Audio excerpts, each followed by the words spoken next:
Let's start.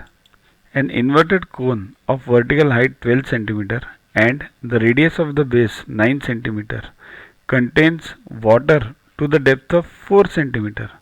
Find the area of the interior surface of the cone not in contact with water. Problem is difficult, first understand it. Here inverted cone means the base is on the top, this one, like this, and what is the straight cone, then the apex is up, okay, or vertex is up. So here it's like this, water is poured in this cone up to height of 4 centimeters. The base is 12 centimeters, height is 12 centimeters and radius is 9, okay. Now we have to find the surface area, this surface area which is not in contact with water, okay. Now if you draw the triangles over here, BOA and BCD, then they will be similar, right? Similar triangles. Why? AA test, angle, this 90, both are 90 and this common angle B is 90. So AA test of similarity. Therefore what happens? OA upon CD equals to OB upon BC, right? This ratio of similar corresponding sides of similar triangles.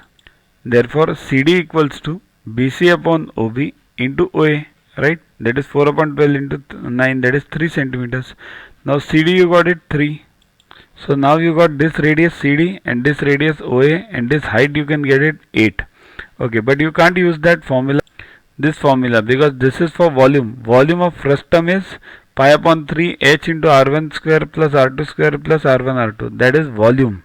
Here focus on the target. We want the surface area, and what is the formula for surface area?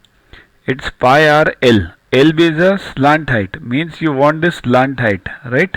So that's why we are doing all this, whatever we are doing. We want the surface area of this plane area, so we will have to find the slant height of bigger cone minus slant height of smaller cone, right? That way you will have to find it and then find the surface areas and then subtract it. So in triangle BOA, BA square equals to BO square plus OA square. All these we know, 12 and 9. So 225. BA equals to square root of 225, that is 15, right? In BCD, BD square equals to BC square plus CD square, 4 square plus 3 square, 25. BD equals to 5, okay. Now BD you got it, both the slant heights you got it. So area of cone BA, see here, BA big one, okay, pi RL, that is 9 into 15 into pi. Don't solve it for pi because they will get subtracted. Let's see. So it becomes 135 p now pi. So cone BD area is pi RL, pi into 3 into 5, so 15 p. Okay, we want the difference. So the difference is 135 pi minus 15 pi, that is 120 pi. Now pi is what? 22 upon 7. See, do this only if it is asked in exam. If it's only up to pi, then keep it as it is. So you will solve this then. 377.14 cm square. That is the required surface area of the interior surface of the cone not in contact with water. Okay. Next, a hemispherical ball is made of steel of 0.25 centimeter thickness. The inner radius of the ball is 5 centimeter. Then the volume of the steel used is here. This is a hemispherical